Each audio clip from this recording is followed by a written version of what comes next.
today we are going to learn lesson number 1 from snapshots of class 11th. Class 11 का first lesson snapshots book का हम पढ़ेंगे and ये जो lesson है इसकी स्टोरी बहुत इंटरेस्टिंग है, आपको अच्छी लगेगी।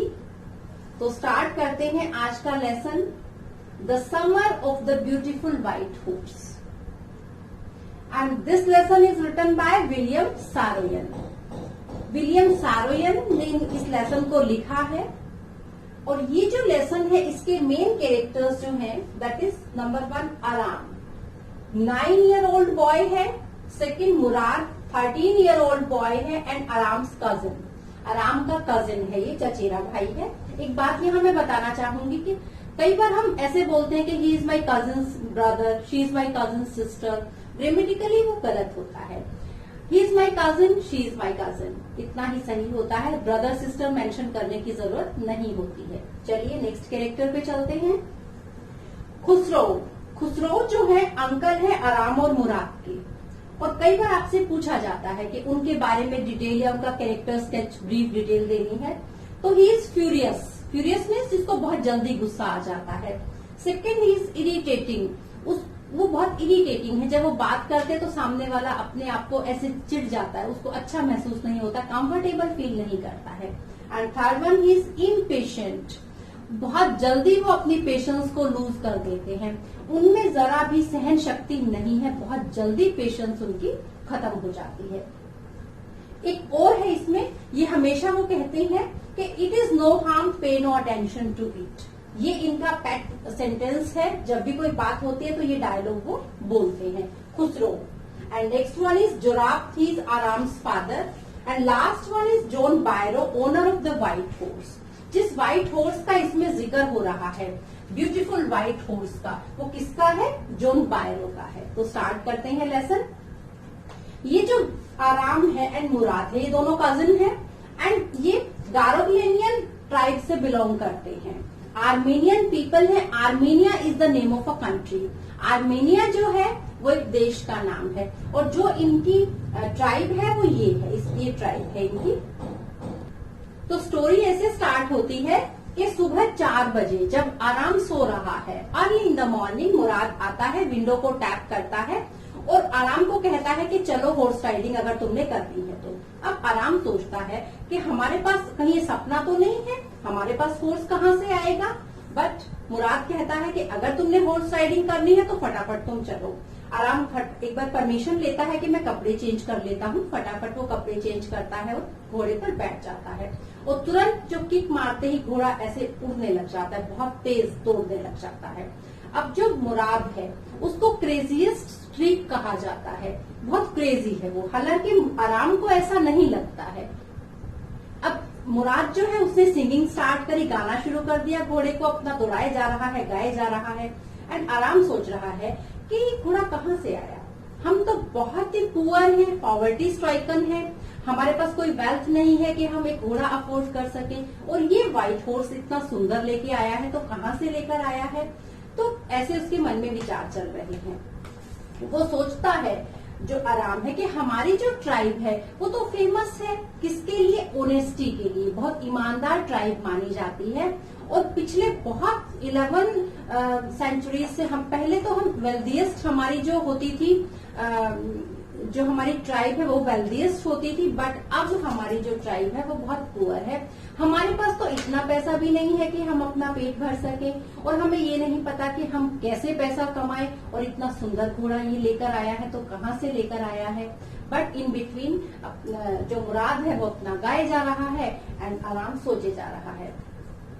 बीच में आराम को याद आता है खुसरो, उसके जो चाचा है, कि खुसरो जो है वो कैसे हैं, उनकी बड़ी बड़ी मुस्टाश है, बड़ा सा काले बालों वाला सिर है एंड वो हमेशा ये कहते हैं इट इज नो हार्म, पे नो अटेंशन टू इट।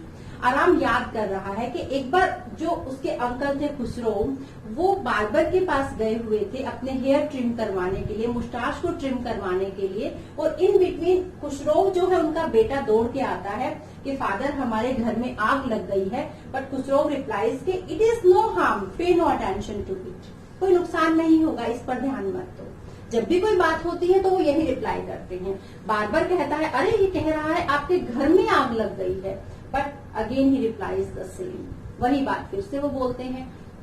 तो उसको याद आ रहा है आरामपुर घोड़ा दौड़े जा रहा है। अब जब वो पूरा चक्कर लगा लेते हैं, काफी दूर तक घूम लेते हैं, कई चक्कर लगाने के बाद आराम कहता है, मुराद कहता है कि अब मुझे अकेले को घोड़े पे राइडिंग करनी है। तो मुराद आराम को वो उतार देता है एंड मुराद अकेला राउंड लगा के आता है। फिर आराम कहता है कि अब मेरी बारी है, अब मुझे भी एक चक्कर लगाने दो। तो जब आराम जाता है घोड़े को लेकर, किक मारता है, तो घोड़ा उसको वाइन की खेती में, अंगूरों के खेत में चला जाता है, सारी खेती को खराब कर देता है क्योंकि वो छोटा है, कंट्रोल नहीं कर पाता है। और साथ में उसको वो घोड़ा जो है टॉस कर देता है, उछाल देता है। दोनों घोड़े को ढूंढते हैं और लाके एक जगह उसको खड़ा कर देते हैं। इन बिटवीन जो मुराद है वो ये कहता है कि अब इस घोड़े का हम क्या करेंगे। तो आराम कन्विंस करता है कि 6 महीने जब तक मैं हॉर्स राइडिंग नहीं सीख जाता, क्योंकि आराम का सपना था हॉर्स राइडिंग, तब तक तुम ये घोड़ा वापस नहीं करोगे। तभी आराम को पता चलता है कि उसके घर में कोई आए थे, जॉन बायरो नाम के आदमी, और उन्होंने उसके अंकल से बात की कि उसका घोड़ा किसी ने चुरा लिया है। तो उसके अंकल कहते हैं कि इट इज नो हार्म, पे नो अटेंशन टू इट, तुम्हें घोड़े की पड़ी है, ऐसा घोड़ा इतना वो नहीं होता, हमारे पास तो कुछ है ही नहीं, हमने तो अपने सब पैसे खत्म कर दिए, हमारा तो शहर भी छूट गया और आप लोग एक घोड़े के पीछे रो रहे हो। तो ये रिप्लाई सुन के जो जॉन बायरो है वहां से चले जाते हैं। बट एक दिन जॉन बायरो देखते हैं कि ये जो घोड़ा है, जो व्हाइट हॉर्स है, जब वो दोनों बच्चे राइडिंग कर रहे होते हैं तो उसको लगता है कि ये तो मेरा ही घोड़ा है, लेकिन वो कुछ नहीं कहते हैं। अब जब दोनों बच्चों को 2 हफ्ते बाद जब इनको ये लगता है कि 2 वीक्स लेटर के अब हम कहीं पकड़े ना जाएं, तो ये दोनों बच्चे उस घोड़े को वहां पे एक वाइन यार्ड है वहां ले जाकर बांध देते हैं, जो बायरो है उनके उसमें वाइन यार्ड में। और जॉन बायरो फिर अगले दिन सुबह सुबह इनके घर आते हैं और कहते हैं कि मेरा घोड़ा तो वापस मिल गया है एंड मेरा जो घोड़ा है वो पहले से और ज्यादा स्ट्रोंग हो गया है। तो ये स्टोरी है इस लेसन की। अब हम इसके इम्पोर्टेंट वर्ड मीनिंग करेंगे। अब हम इसके इम्पोर्टेंट वर्ड मीनिंग करते हैं। डिलाइटफुल, डिलाइटफुल मीन्स मनोहर, which is enjoyable. Next mysterious, रहस्यमय, full of mystery. Next cousin, चचेरा। इनफ, पर्याप्त, इसको फ बोलेंगे, फ की साउंड आएगी। लॉन्गिंग्स, चाहत, लॉन्ग तो लंबा होता है लेकिन लॉन्गिंग्स चाहत या लालसा। ट्राइब, जनजाति।